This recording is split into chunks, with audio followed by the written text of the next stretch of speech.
Previously on Rome, rise and fall of an empire. Emperor Trajan scales new heights of glory, defeating the treacherous Dacians, reaping a fortune in barbarian gold, and pushing the imperial borders to their limit. It is the zenith of the empire. Now, after 3 centuries of relentless war, Rome stands at the center of the world, a lone superpower without rival. But peace makes the empire soft. Wrapped in luxury, distracted by elaborate games in the arena, the Romans are slow to recognize the threat of a new barbarian horde, bent on the empire's utter destruction.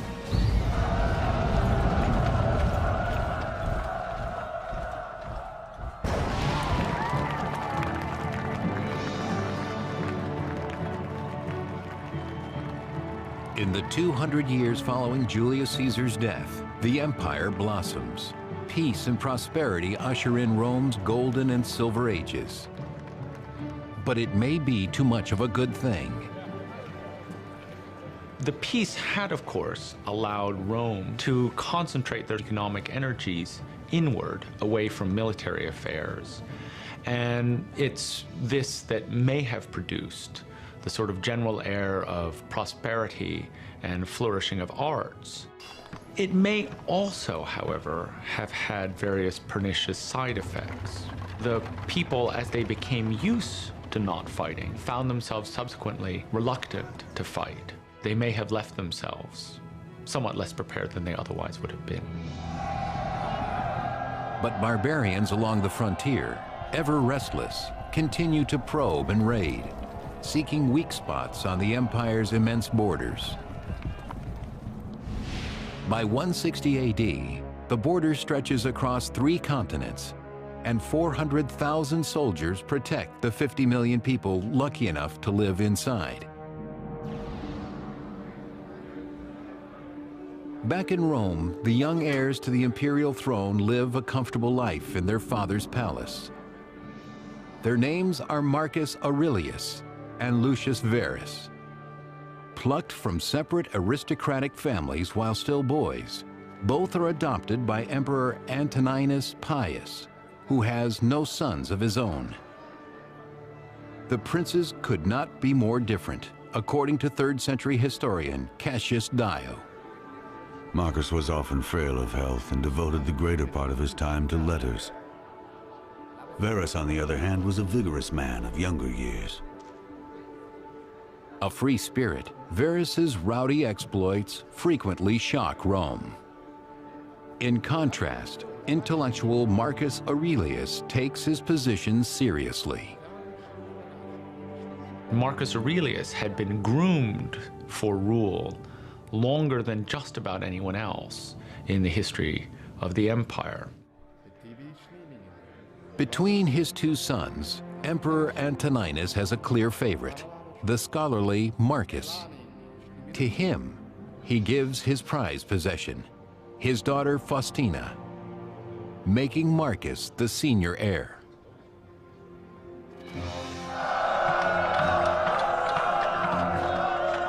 In 161, when the Emperor Antoninus dies, Marcus and Verus claim the throne, supported and approved of by the emperor's personal army, the Praetorian Guard. It would have been easy for the Praetorians to accept these 2 young men as their emperors. Of all the troops of the empire, the Praetorians would have known them, because they were stationed in Rome, and they would therefore have been guarding the palace, and they would have had interactions with these 2 princes over many years. They cement their bond to the Praetorians with a generous kickback, a bonus equal to several years of regular guardsmen's salary. Marcus and Verus will need the loyalty of the Roman army as war looms large on the horizon. To the east, the Parthians invade Rome's ally Armenia, making Syria vulnerable to attack.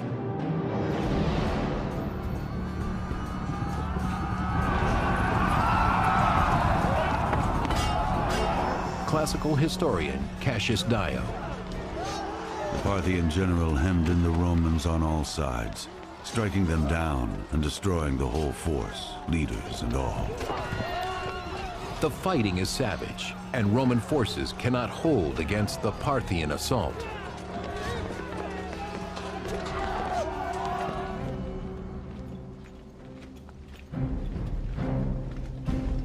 In 162, Rome has no choice but to send its troops to war.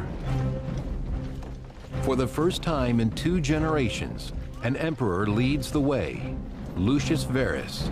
His brother, Marcus Aurelius, remains in Rome. Both men really were inexperienced militarily. Marcus, who is the senior of the 2 emperors, sends Lucius Verus to the east to deal with this threat. Verus marches from Rome to a comfortable headquarters in Antioch, far from the battlefront. He's constantly in communication, or at least his bureaucracy is constantly in communication with leaders on the front. But mostly this is a leadership in absentia. And it works. It works as long as you've got good leaders up front. Fortunately, on the front, Verus is one of the best leaders of his generation, Avidius Cassius, the commander of Syria's legions. Avidius has been a long-time player in imperial politics, but war proves to be his real talent. He was an experienced general. He was himself Syrian. He had connections with the nobility of the East. Verus had just stayed in Antioch and partied, basically, while Avidius had run the campaign on the ground.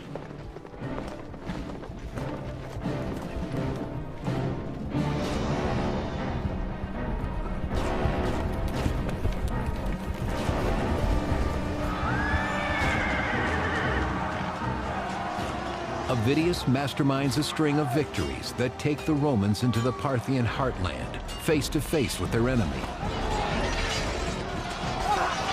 The real killing that Roman soldiers did came at arm's length. That frightened everybody.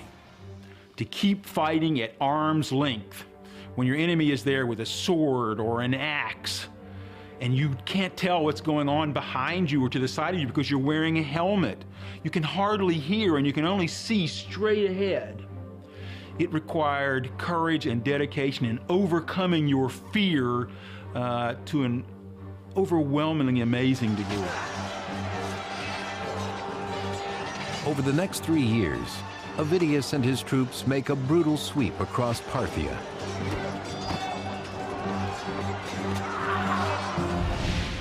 In 165 AD, they reach the capital Ctesiphon, which lies near modern Baghdad.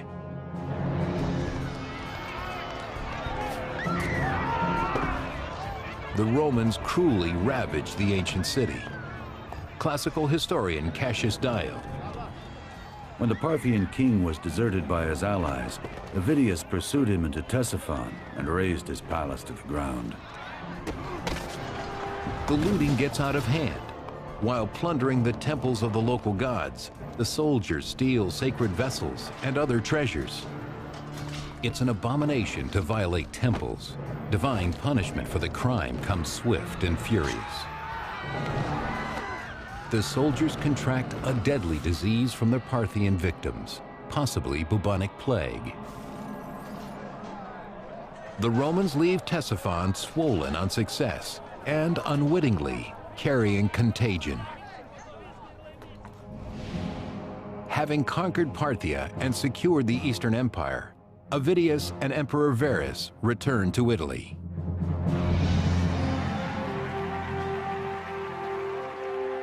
The city honors the glorious victory with a magnificent parade, public feasts, and games that pit gladiators against captives, all part of an extraordinary exhibition known as a triumph.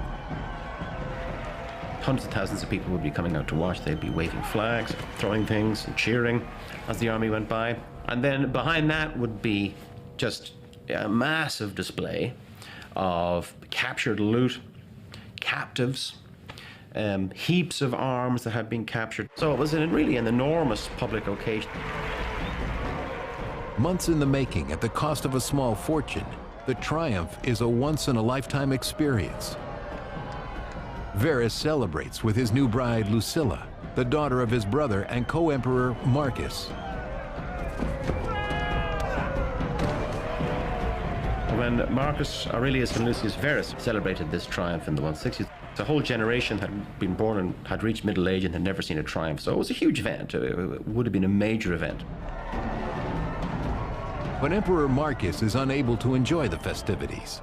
He knows that the campaign in the east has greatly depleted Rome's army.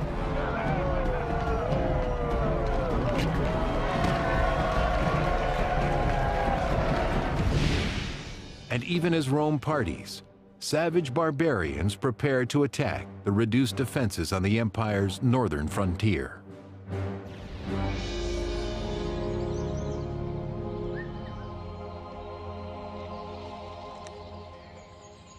Along the northern border, the legionaries left to guard the fortifications are seriously undermanned.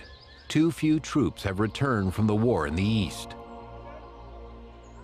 The guards make an easy target for barbarian tribesmen who creep out of the dense woods to prey on the Romans.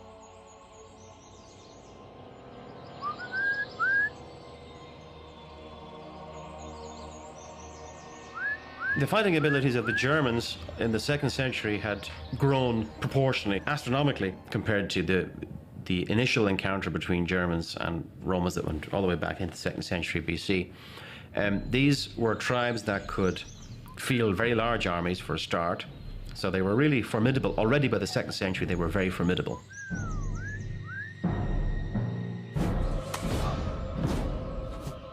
Out on the edges of the empire, soldiers are mercilessly cut down. The dark forests of Germania become their tomb.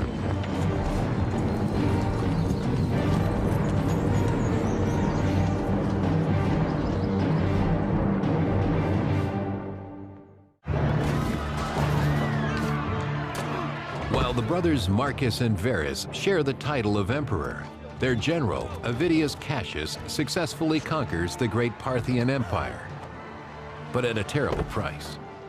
The soldiers carry back a great pestilence to Rome.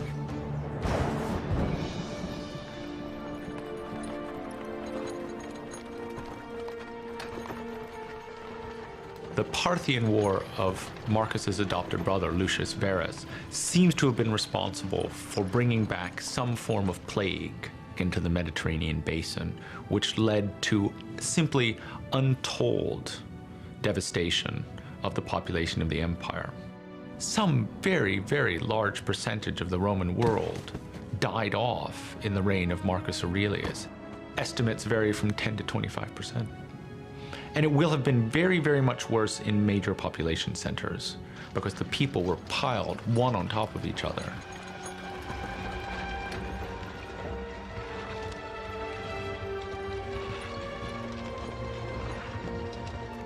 Charlatans prey on the people's fears, selling bogus herbal charms to ward off disease.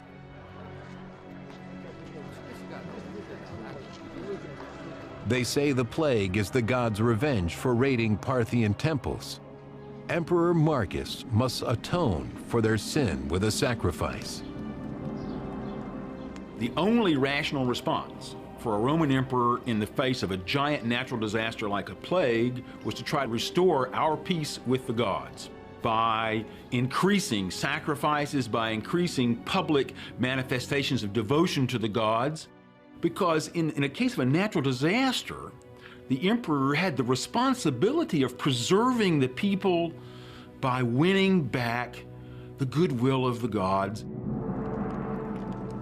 Despite 7 days of sacrifice, the gods are still hungry. The death toll continues to rise, especially among the troops in the army camps. So a lot of experienced soldiers would have been lost, and large numbers of the civilian population. So it was hard to rebound quickly.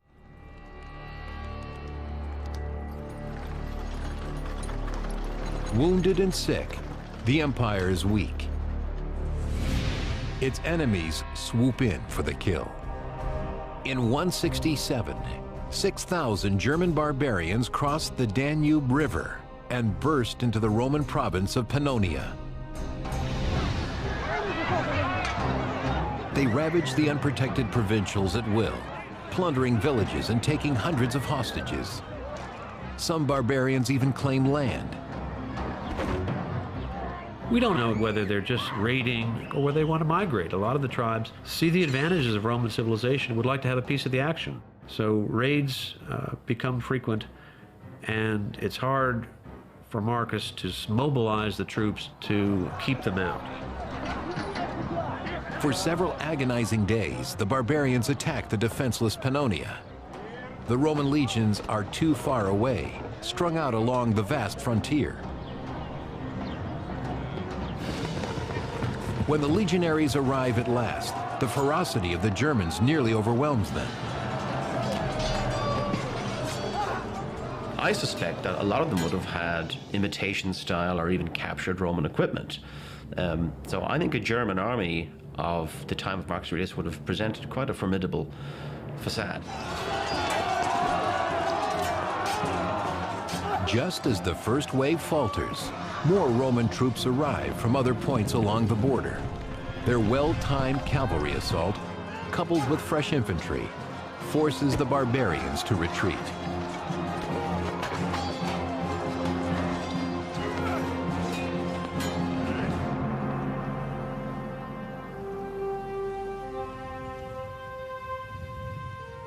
Showing incredible confidence, the German warlord Balamarius of the powerful Marcomanni tribe ventures into the Roman camp to negotiate a peace treaty. Surprisingly, he represents not only his own people, but 10 other tribes as well. This unified front spells a new type of danger for the empire. The German threat that Marcus faced was different from the one that had been faced by earlier emperors. They've become more organized. Their societies have changed, probably by influence and exposure to the Romans. There's a great irony there.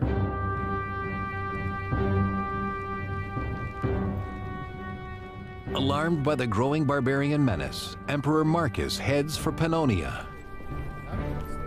With no experience in battle, Emperor Marcus must rely on his chief military officer, Pompeianus, to help him earn his glory. German raids had gone across the Danube, stealing cattle, stealing slaves, stealing goods for centuries. Why now does Rome actually decide it's going to lead an expedition, a punitive expedition against these Germans? In my estimation, Marcus Aurelius is simply building that into a case for more military activity in order to give himself more legitimacy in Rome. Though Marcus's brother, Emperor Verus, also joins the campaign, he is drunk and unwell.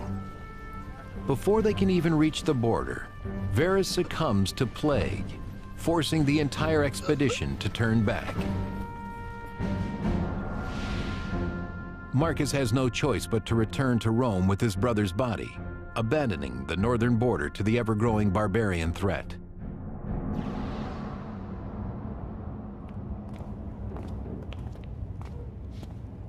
He returns to a court facing its own crisis.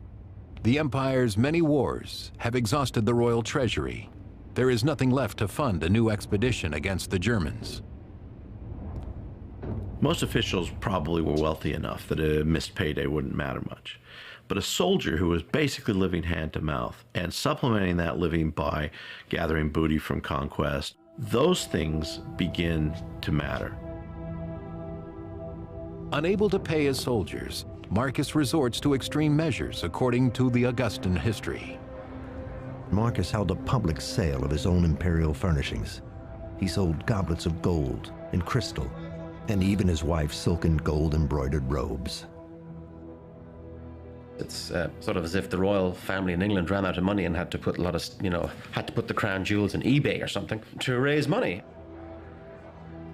I call this a public relations scheme because you couldn't possibly raise enough money to manage a war by selling off your second and even your third set of china, which is more or less what the emperor did. But it amounted to an attempt to show that even the emperor was going to make a personal sacrifice in favor of the common good. The sort of sacrifice that Americans once made in the buying of war bonds in World War II.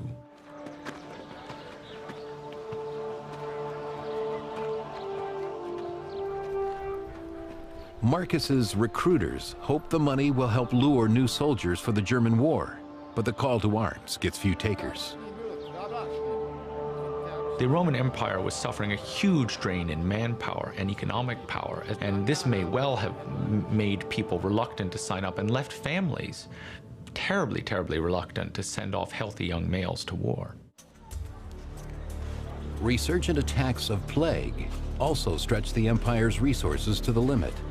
Scandalously, Pompeianus, Emperor Marcus's chief military advisor, turns to the dregs of society, as the Augustan history reports. They armed gladiators and turned the bandits of Dalmatia into soldiers. They even trained slaves for military service. Pompeianus is appalled by the quality of recruits. But before he can prepare this ragtag army for war, disaster strikes on the empire's border. In 169, swarms of German warrior bands attack Roman provinces on the Danube. Marcus and Pompeianus must lead their new legions north to Germania, ready or not.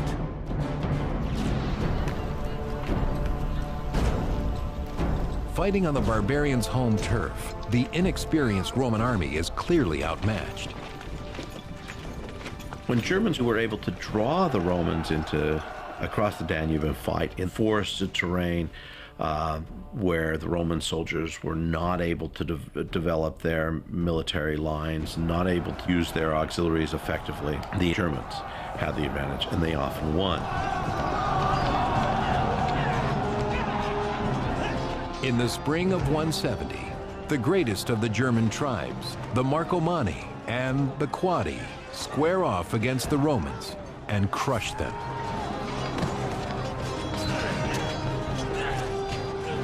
Marcus Aurelius is definitely something special, but does that mean that he's a good leader? How effectively can you lead the troops in the battle? The fact is that Marcus Aurelius's record there is not good. Marcus's first major battle results in the massacre of 20,000 Romans. It is the worst Roman defeat in a century. Emperor Marcus Aurelius leads his first army to battle against the Germans and fails utterly. Then disaster strikes behind him. While Marcus is bogged down on the Danube, other Germans push into Italy itself.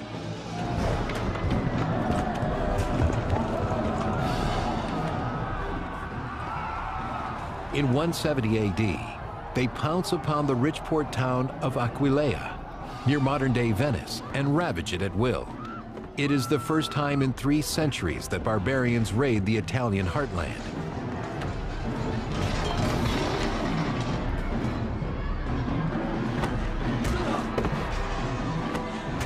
They're fierce, they're cruel, they're barbarian, and they probably conjure up in the Romans' mind images of the Gauls coming into Rome in the 4th century BC, the threats of the Cimbri and the Teutones in the late 2nd century BC. The Romans particularly fear these individuals coming to Italy. With Rome in the grips of terror, Emperor Marcus Aurelius must act quickly to vanquish the enemy once and for all. He moves with his army north along the Danube and prepares to invade the lands of the powerful Marcomanni tribe.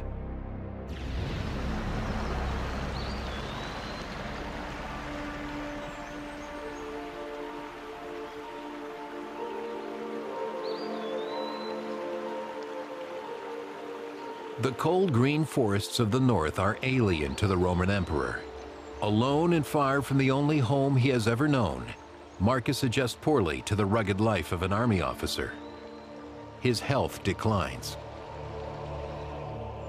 We know that the famous ancient doctor Galen was Marcus's personal physician for a time. And we know that Galen prepared a medicine for him to take every day, both to treat current illnesses and to stave off future ones. In particular, plague, which continues to devastate his troops. With death constantly on his mind, Marcus records his innermost thoughts in a journal known as the Meditations. It is still in print today and reveals a man grappling with his fate. Do not act as if you were going to live 10,000 years. Death hangs over you. While you live, while it is in your power, be a decent man. Philosophy gives him a way of dealing with the crises, of dealing with the unpleasant things he has to face on a daily basis along the Danube. The solitude of the deep German woods is a far cry from the chaos and bloodshed Marcus will meet on the battlefield. He launches a series of military strikes in the lands of the most dangerous tribes, the Sarmatians, the Quadi, and the Marcomanni.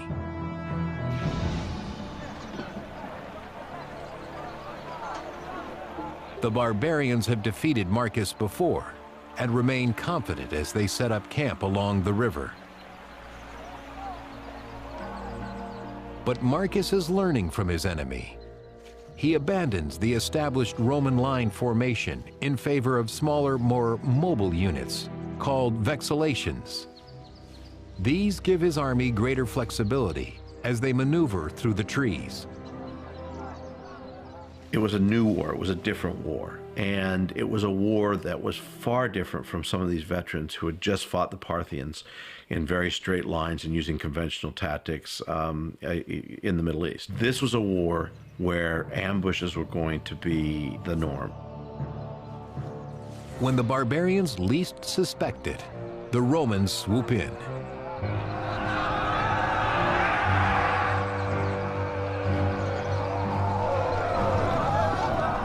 In the heat of battle, a Roman soldier was on a very dangerous tightrope.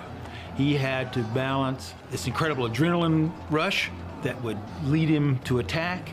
He had to stay calm even though his hormones are overcoming him.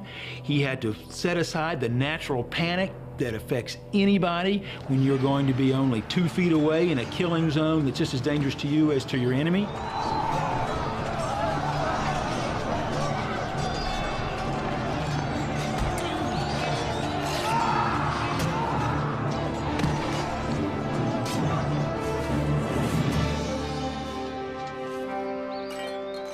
At last, the ailing and inexperienced Emperor Marcus can claim a victory on German soil. The Romans build on their triumph by erecting a line of garrisons in Marcomanni and Quadi territory. The annexation of Germania begins in earnest. But the Germans respond aggressively against the fortifications. Like hornets whose nest has been violated, the barbarians swarm the imperial headquarters in coordinated attacks. The Germans that came out of the forests against Marcus Aurelius are not howling savages dressed in bearskins with wooden shields and big axes like we see in Hollywood. They had been dealing with the Romans now for 2 centuries. They had learned their techniques, they'd observed their equipment, so they knew how the Romans fought.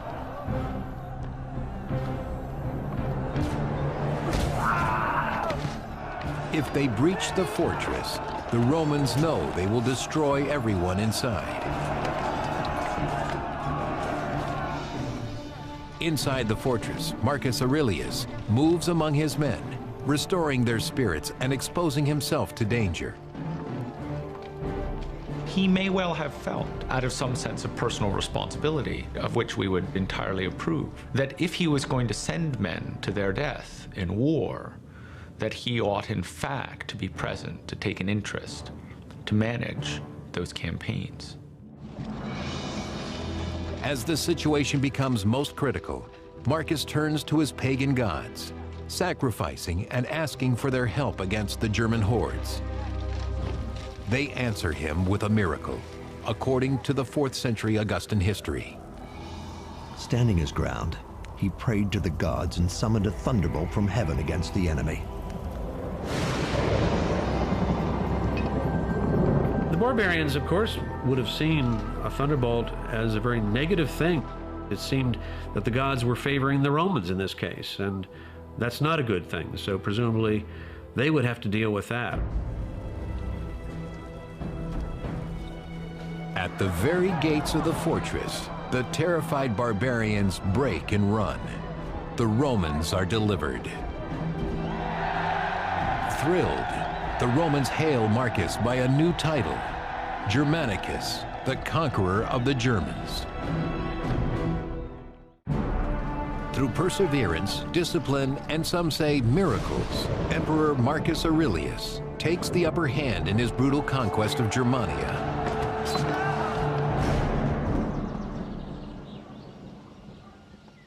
Even the peaceful German farming communities are not safe from Marcus's wrath. The Romans prove their mastery by the edge of their swords.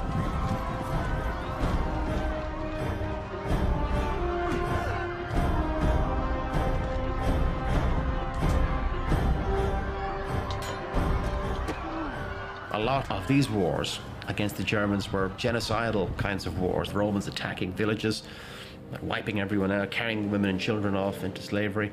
We see soldiers bringing heads of defeated enemies to get rewards. The Romans record the ugliness of the conflict on a towering monument, which commemorates Marcus's German campaigns. It is known as the Aurelian Column. The Marcus Aurelius column is saying this is a brutal, nasty business that your emperor is doing for your safety, and this is the cost of it. You know, it's not pleasant. In the German tribal lands, Marcus carves out two new Roman provinces, Marcomannia and Sarmatia. But just as they seem to be stabilizing, disturbing news comes from an unexpected quarter, Egypt.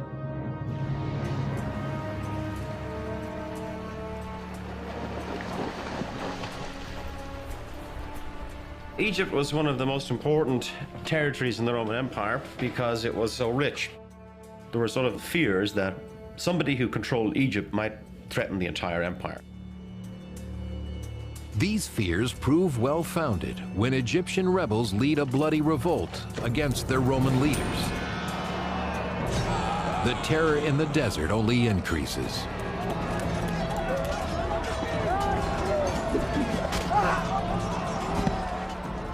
It was definitely a worrying thing. You had to respond to that promptly. Egypt was a huge supplier of grain for Rome itself. So a person who controlled Egypt could put the squeeze on the food supply for the plebs and the populace in the city of Rome, and they would in turn obviously put pressure on the emperor to do something about it.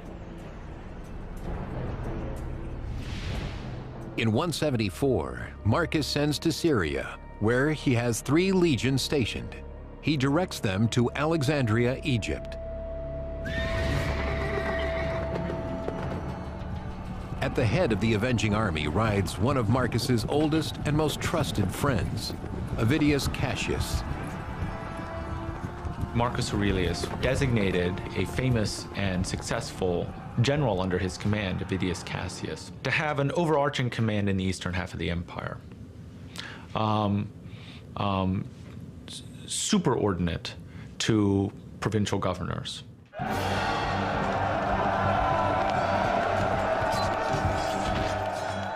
The hero of the Parthian campaign does not disappoint. Avidius puts down the rebellion swiftly, securing the Egyptian territory and its wealth for the empire.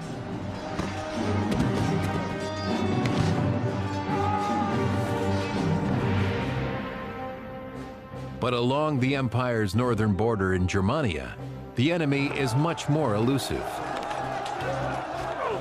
The German campaign seems to go on without end. I mean, he is making progress. But when you drive back one tribe, another one might appear 50 miles up the river, and you have to deal with that. For 7 years, Marcus has battled the barbarians in the dense northern forests to the wretched decline of his own health.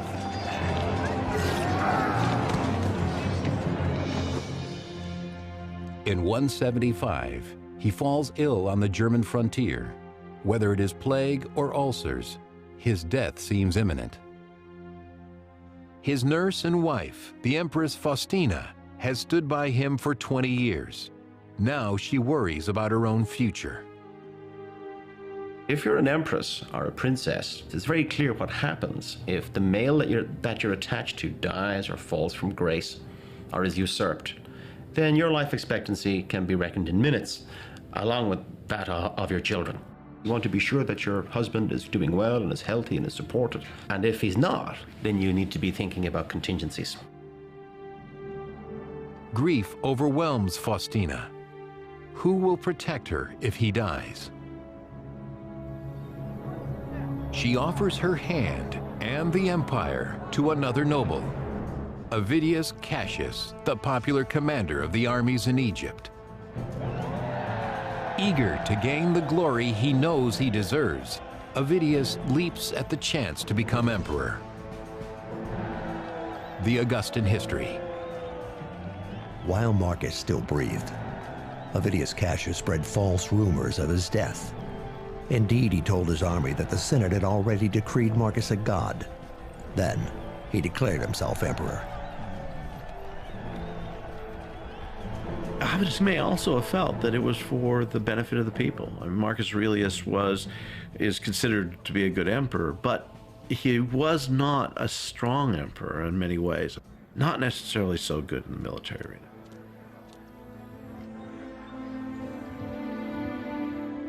Yet just as Avidius claims the throne, Marcus recovers from his illness, putting both men in an impossible position.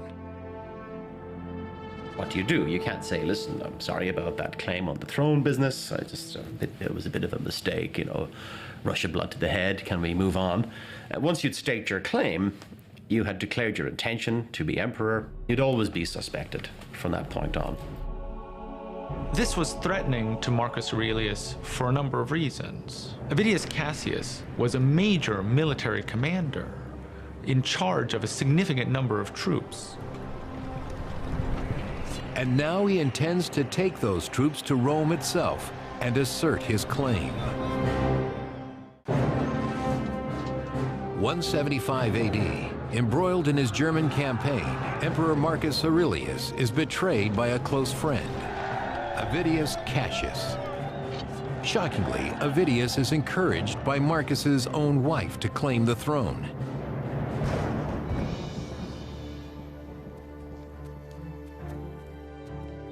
Marcus must crush the revolt of Avidius Cassius. He must deal with the betrayal by his wife.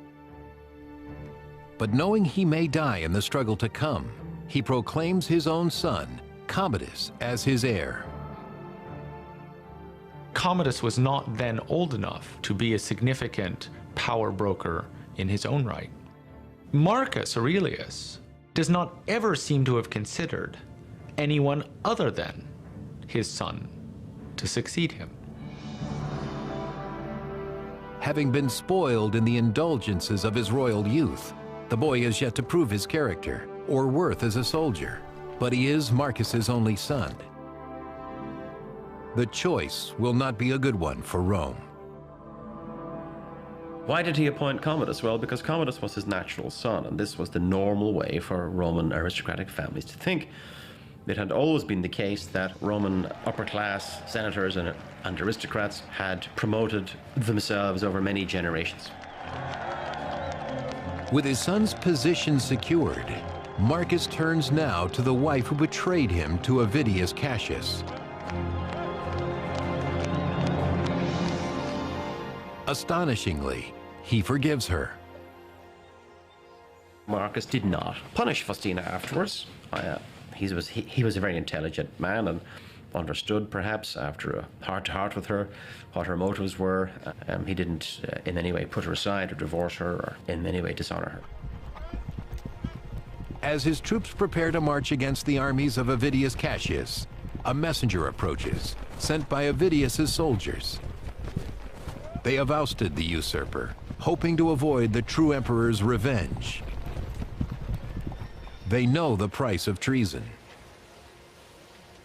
The usual course of action would be for rounds of denunciations, interrogations, tortures, exiles, executions, forced suicides.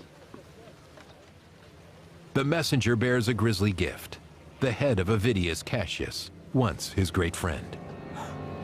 Historian Cassius Dio Marcus was so greatly grieved at Avidius's death that he could not bring himself to even look at the severed head of his enemy.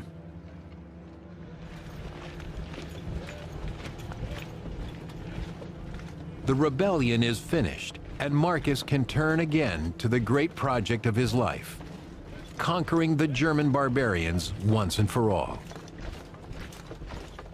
The rebellion interrupts his campaign. He has to divert resources, divert troops, shift money, and that causes a disruption in his plan.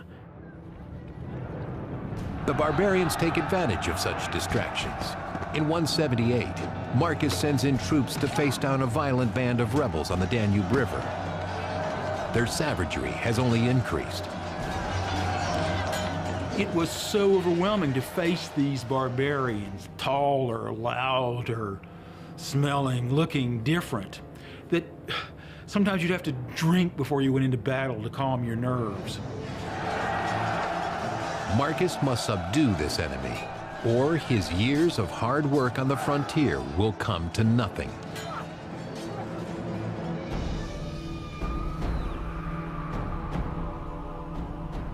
The aging Marcus isolates the rebel leaders and has them brutally put to death.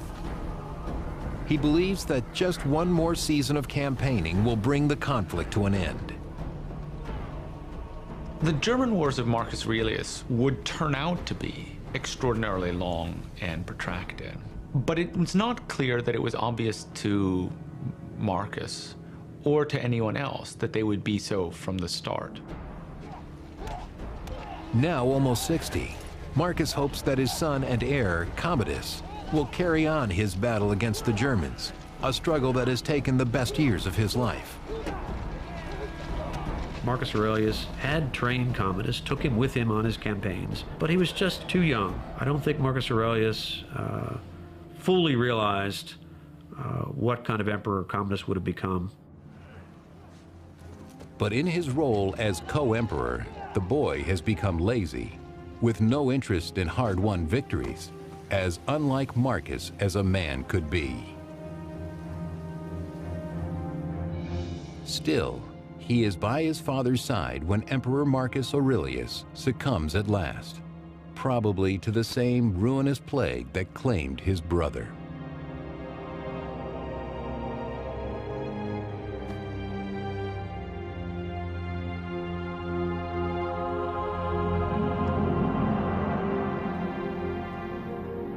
Just 19, Commodus has no patience for warfare and longs for the good life in Rome. He doesn't have the leadership or the vision that his father had, and he pretty much backs off of the campaigns along the Danube. Long term, it's a very negative thing for Rome. With weak treaties and reduced garrisons, the new emperor, Commodus, abandons Germania, squandering 13 years of struggle and bloodshed to return to the comfort of Rome.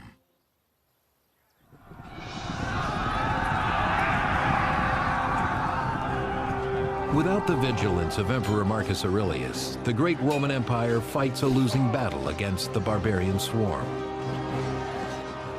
And when you have a perfect storm of bad leadership, bad luck, and foreign threats, you're in really very deep trouble. What they would discover, not least in the reign of Marcus Aurelius, is that they could not withstand challenges across more than, say, a certain number of points along that border at any given time. The tide is turning for Rome. There will never be an emperor like Marcus Aurelius again.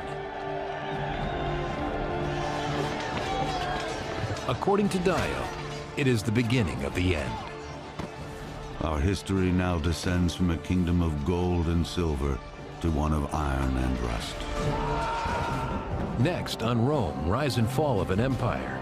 Just when the empire needs them most, Rome's ancient gods are threatened by a new religion, Christianity. As plague strikes and barbarians attack, Emperor Decius must find a way to quell the gods' wrath, or all will be lost.